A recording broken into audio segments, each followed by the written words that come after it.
Hello, warriors. Welcome to the U movement. I am B. I just survived yet another round of ego death. I gotta say, in looking at it, I think my ego must have been the size of the Stay Puft Marshmallow Man.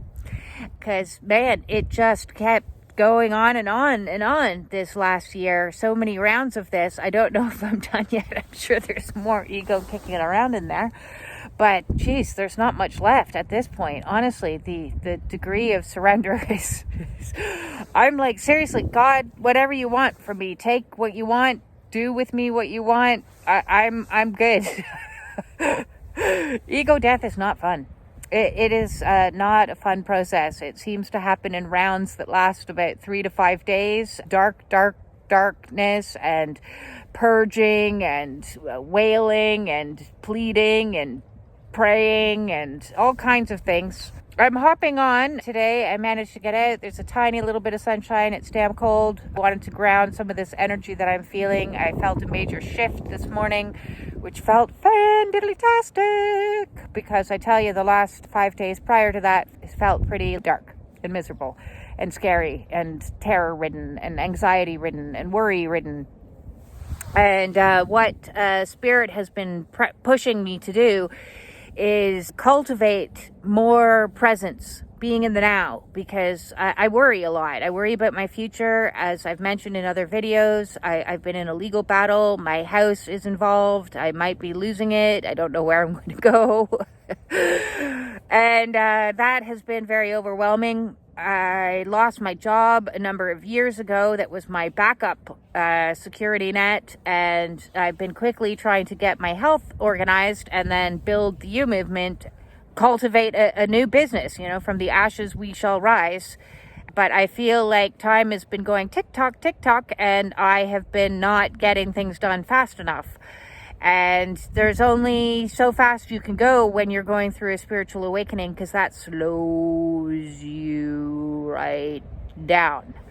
It's like having a hand on your forehead going, no, you can't move forward. And I'm like, but I want to move forward, but I want solutions, but I want to solve these problems, but I need answers. And Spirit keeps saying to me, no, you need to learn to be here now. And I'm like, this is really hard. Being here now is really hard. Sure, Eckhart Tolle managed it in 10 minutes, but for the rest of us mere mortals, learning to be in presence, especially when you have a lot of trauma in your past and have complex post-traumatic stress disorder or PTSD or any other disorder, depression or anxiety or anything like that, being present, being fully present and saying, well, I can only focus all of my attention right here, right now. I'm sitting in this tree. That's all I need to focus on. I'm not going to focus on the bills that are needing paying. I'm not going to focus on the chores that need doing. I'm not going to focus on what's going to happen in 2 months' time. I'm not going to focus on what the next lawyer's letter is going to look like, my bank account or anything like that. I'm going to focus right here, grounding in presence. And this has been a challenge. This has been one of my greatest challenges throughout this awakening process, is presence. I've done a number of videos on it. I've tried different techniques, puzzling, art, all kinds of things to bring your focus into the here and now. But when you're in stress, in the 3D world, it's very hard to be present. So I'm a work in progress, and that's one of the things that I'm currently working on, as well as this last round has been about teaching me faith and trust. And faith and trust is very hard for me. Maybe it is for you, maybe it isn't. I was raised by a narcissistic woman that was atheist, basically, although she called herself agnostic. Really, her philosophy was God didn't exist. So I was routinely told that God didn't exist.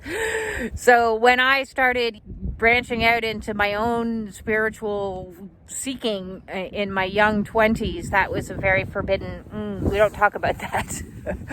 Which is why I talk about how, coming out of the spiritual closet for me has been a little bit intimidating, because I was raised that this kind of stuff was woo-woo, wacko, and a little bit out there. So spiritual gifts like clairvoyance and claircognizance and being an empath and a starseed light worker, all of these words would not have flown well. They certainly would not. I'm laughing because I know exactly how that conversation would have gone.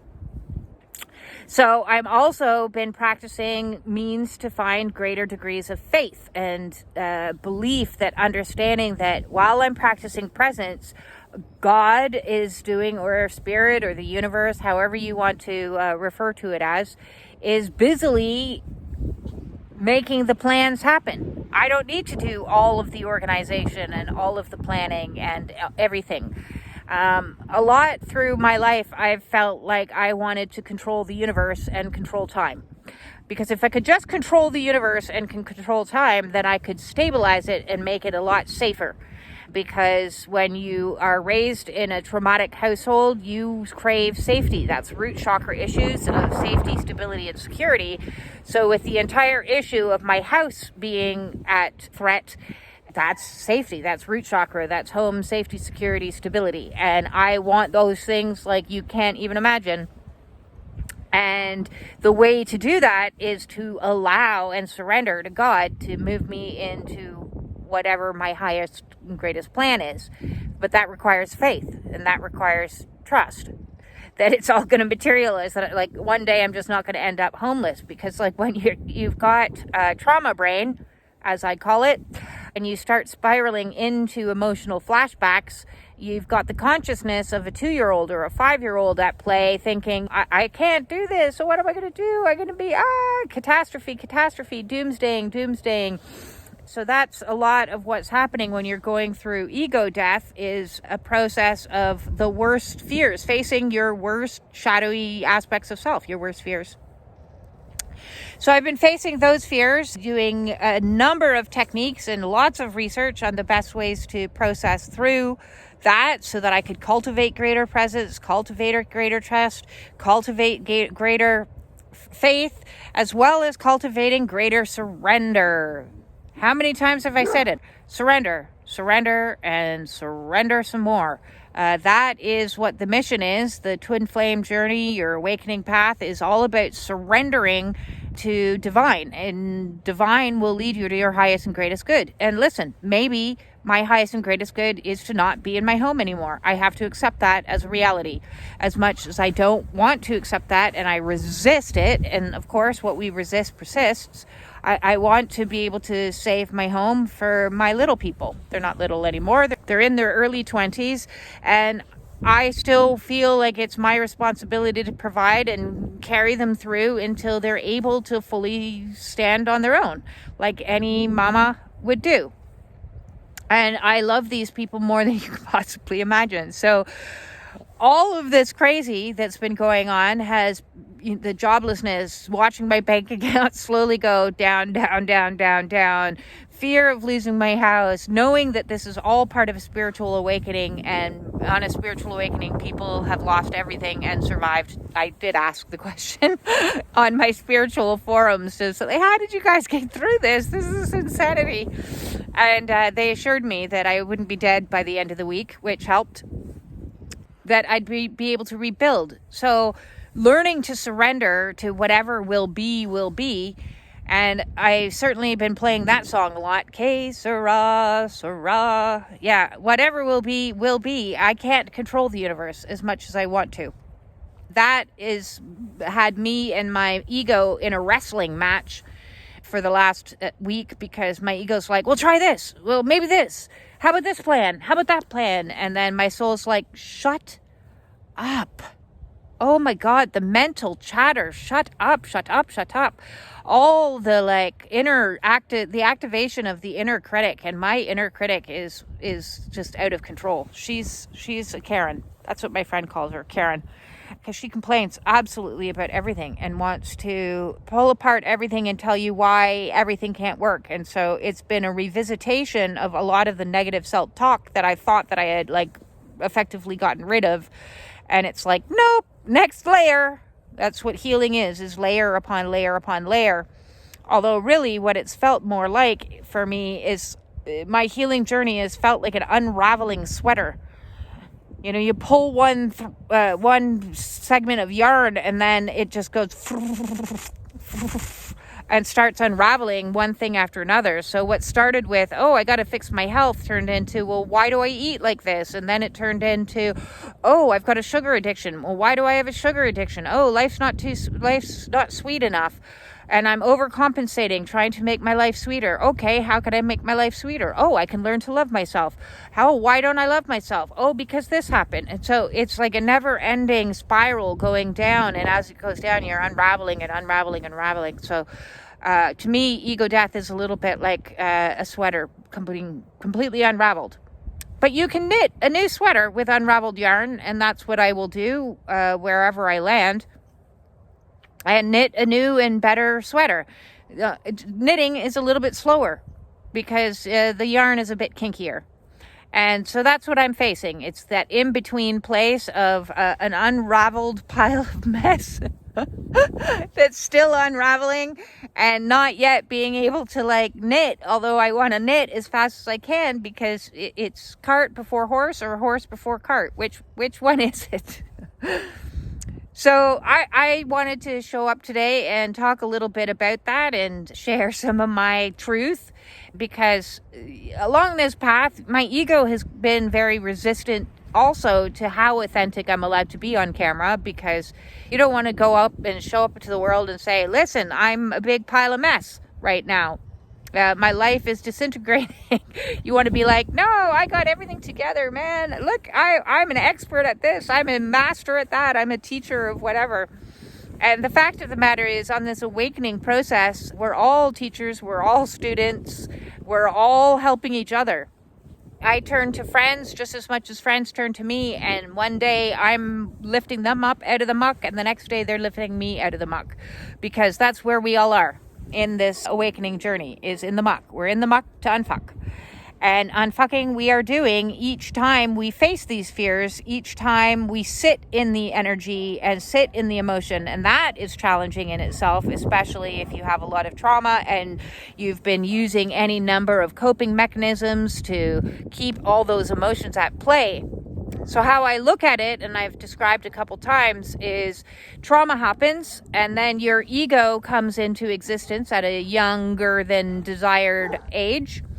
And then your ego is given its prime directive, which is, do not let me go behind this wall. Do not let me go there. Behind this wall is where I am shoving all of my inner children, all of my wounds, all of my emotions that are too difficult for me to process, all of the pain, all of the suffering, all of the anxiety, the fear, the terror, anything else, we're going to shove in there, including the memories that we don't even want to know about. So a lot of unrepressed memories go in behind that wall. And then we say to ego, do not let me go behind that wall. And ego goes, aye, aye, Captain, and sets off on mission. And so then in our teenage years, it goes, oh, you're getting awfully close to that wall right now because your hormones are fluctuating. Here, have a cigarette. Oh my God, your first boyfriend just dumped you and you're feeling emotional, and this is giving you a little bit of an emotional flashback. Here, have an alcohol. Oh my God, this situation, you failed your math test and you've gone to a party, and oh, that guy over there is cute. Let's have some, attention. And then I can feel better about myself because I'm being treated for the night with all this attention and affection and care. And so ego is just constantly shoving things in your face to keep you away from that wall, to keep you away from going into that room. And then the awakening starts. And the awakening cracks open that door, bursts it open, and stuff starts falling out. And you're like, hey, what's that stuff over there? And ego's like, don't go over there. Don't look over there. Don't go over there. And you're like, no, I see something. There's something there. I need to check this out. I need to look at this. And then you walk over there and you're like, look down and your feet are in a steamy pile of muck. And you're like, what is this? This stuff's disgusting. Where did this stuff come from? I don't want to look at this stuff. I don't want to deal with this stuff. And ego's like, so don't come back over here. Come back. Try this drink again. Try this, distraction again. Sit and scroll on your phone for 14 hours. Watch 15 movies or play video games, whatever it wants to do to keep you away from it. But it's too late. You've seen it. Once you see, you can't unsee. And so you begin to go into that room and you begin to unpack and you begin to find in that room all the shadowy stuff, all the difficult emotions, and you have to sit in them and be in them. And these are things that you've done everything humanly possible to avoid feeling. And now you have to feel them. So for me, that's 51 years of emotions shoved into a room that I did not want to feel. And those emotions were terrifying. They were not nice emotions. I faced the darkest of darkest stuff. Somebody who has a long history of deep, deep depression and all that comes with that. So unpacking that room is the awakening process. And in that room, while you're unpacking, you also find and reintegrate all your wounded children. It's like a little bit like going through the closet, the cabinet in The Lion, the Witch, and the Wardrobe. The wardrobe. It's like going through the wardrobe in The Lion, the Witch, and the Wardrobe, and taking an adventure, and in there finding all kinds of your inner children. And each inner child is holding a little gift for you. And as you reintegrate them into wholeness, all your shadow sides of selves, all your inner children, all your wounded aspects, loving and compassion and forgiveness and kindness and care and self-love, you become whole, and your conscious level matures. You go through a spiritual maturation process. You grow up because all those little children become part of you again, and you're going through this growing up phase. So this is where I'm at. I've been growing up for the last few years, and man, did I have a lot to grow up, apparently. You know, I find it funny because I used to think I was woke. Not woke. What I was in spiritual ego, thinking I was woke. Peace, love. Yes, no. You cannot get to bliss without purging all of the crap, all of the emotions. You have to process them. You're not a whole person. Spiritual bypassing, no, that is not spirituality. Spirituality is warrior work, which is going into the shadow. And in the shadow is where the real healing lies. So that's where I've been. I've been in the shadow for the last 2 years, 2.5 years. Today, I'm feeling okay, but I don't know what will happen next week or the next new moon. It seems to be new moons that hit me hard. Probably there'll be a little bit more ego rattling around in there that rears its ugly head and says, hey, you're not quite done yet. But I wanted to hop on and talk because one of the things that I want to do, that soul is telling me to do, that ego is saying, no, don't do it, is from this point forth, I want to offer my one-on-one coaching calls by donation only. Because, listen, I know that's not how the world works. My ego knows how that's not how the world works. But we're building a new world. We're building a new earth. So let's build it from the ground up. And I'm building this from the ground up. So I want to make sure that if somebody, I've had a good few people reach out to me and say, listen, I want a book. Oh, I can't. My money's tight right now. I'm in a state of loss. And hey, listen, we're all losing our shirts. So much loss, insane amount of loss that I have gone through. I've lost friends. I've lost marriages. I've lost jobs. I've lost my health for a while. I'm getting that back, thank God. I've lost my mind on many moments. I've lost my mother to death. I've lost my stability. I could be losing my house. I lost my dog. My cat has kidney disease. Like at this stage, I'm like, this is insane. So I had to just shrug my shoulders and accept that loss is a massive part of the spiritual process. So if you are struggling and in a state of loss and in a state of grief and in a state of emotion and you're going through the darkness, listen, get in touch. Let's book a Zoom call and pay me what you can. That way you're helping me, I'm helping you. I might be able to, through my channeling and intuitive know-how, my education, my experience, be able to give you a tool or two that will assist you on this path. I don't want to find clients that are going to be with me for 35 years. This isn't what this is about.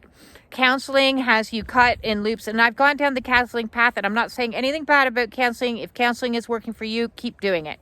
I did it for 30 years. I got a lot out of cognitive behavioral therapy, some somatic therapy. I highly recommend that one. Dialectic behavioral therapy.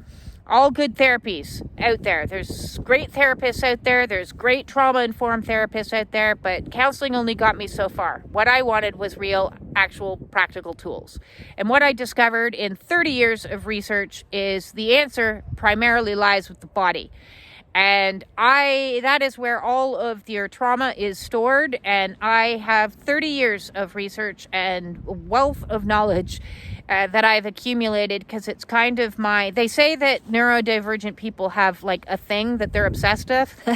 That's mine. Health, healing, spirituality is my one topic that I never get bored talking about. I could talk about it all the time. That's why I can rhyme off over 300 videos off the top of my head and just pull information, because I've just been doing it for so many years and looking for the root cause of suffering and how to get out of root cause of suffering. And what I've discovered in my experience as well as my research is that the root cause of suffering is trauma.